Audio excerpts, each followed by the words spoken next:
ეს ძალიან მნიშვნელოვანია და შესაძლოა არ მიგიქცევიათ გარკვეული დეტალებისთვის ყურადღება, აქედან გამომდინარე მე თქვენის ნებართვით ამ დეტალებზე მიგაქცევინებთ ყურადღებას. ნახეთ პირველ ყოვლისა, ვნახოთ კიდევ ერთხელ ვიდეო, უსმინოთ კიდევ ერთხელ ვიდეოს პერსონაჟებს, განსაკუთრებით ერთ პირს, რომელიც სახელმწიფოს წარმოადგენს და რომელიც ამბობს შემდეგს. შემთხვევაში კანონის გათვალისწინებული ნორმები თუ მოქალაქეების გადაადგილებას ურჩის ხელს და სად არის ესეთი ადგილი, სადაც ურჩის ხელს დიდი ბოდიში. ეს უნდა იქნას შეთანხმებული. 5 დღით ადრე მინიმუმ. სად არის ესეთი ადგილი? აი აქ რომ გამიმართოთ, სადაც გეუბნება საზოგადოება. აი ეს ადგილი არის ხელშემშლელი? საზოგადოების გადაადგილებას აუჩნით ხელს. ახლა ეგრე გადაადგილდებია. ეს არ არის საზოგადოებრივი სივრცე? ყველგან საზოგადოებრივი სივრცე, მაშინ ახლა სახლის კარის გარეთ საზოგადოებრივი სივრცეა, რა სივრცეა ყველა საზოგადოებრივი დისკუსიაში შეხვდა. ავაპირებ, განგიმარტეთ, გაცნობ. დისკუსიაში შესვლას არაპირებს ეს კონკრეტული სამართალდამცავი, მე არ ვიცი რა გვარია, სიმართლე გითხრათ, თუმცა ვიცი რომ მაღალი ჩინია. შინაგან საქმეთა სამინისტროსი მაღალ ჩინოსანია, რომელიც შინაგან საქმეთა მინისტრმა და არა მხოლოდ მაღალი ალბათობით პრემიერ-მინისტრად წოდებულმაც გამოვაგზავნეს გუშინ რუსთაველის გამზირზე, რომელმაც გვამცნო და თქვა, რომ ეს არის საზოგადო სივრცე, საჯარო სივრცე და ჩვენ, ანუ მოქალაქეები, რომლებიც გადიან რუსთაველის გამზირზე, თურმე ირაკლი კობახიძის და გიაურიცკის ენაზე ვიტყვი, ვიძი წელი, პირველ ყოვლისა ბიზინა ივანიშვილის ენაზე, ვიძი წელი თურმე მოქალაქეების გადაადგილებას უშლით ხელს.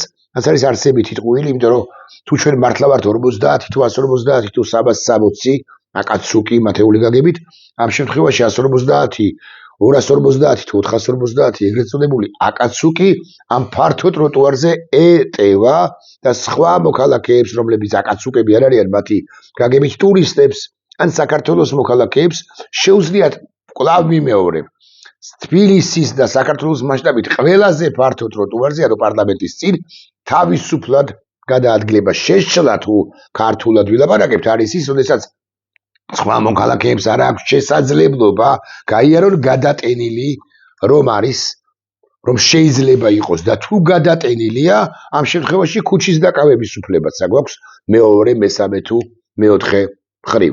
ნახეთ, არალოგიკურობაა ის, რასაც გვთავაზობს დე-ფაქტო ხელისუფლება. ის გვეუბნება, რომ თქვენ ხართ ბევრნი, უშლით მოქალაქეების გადაადგილებას ხელს და თუ ბევრნი ვართ, მაშინ გადავალთ რუსთაველის გამზირზე. ანუ მანქანების სავალ ნაწილზე. და თუ ცოტანი ვართ, ამ შემთხვევაში როგორ ვუშლით ხელს ჩვენ ტურისტების თუ სხვა მოქალაქეების არააკაცუკების გადაადგილებას. ეს არის ძალიან საინტერესო კითხვა.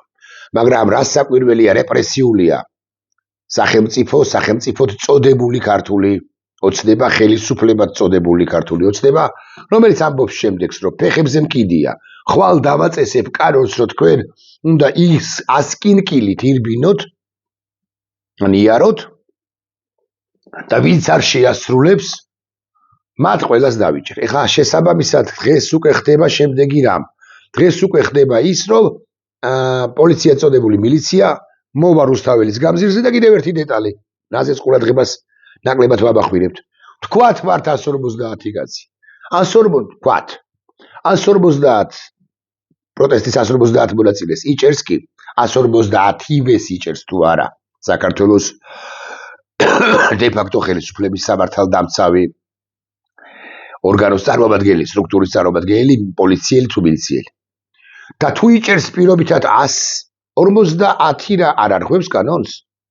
თუ სამართალი არის უნივერსალური და ჰორიზონტალური, მაშინ პირველიც უნდა დაიჭიროს 50-ს, 65-ს, 78-ს, მე-100-ს, 150-ს და ყველა, თქვათ 450 კაცია, 450-ვეც.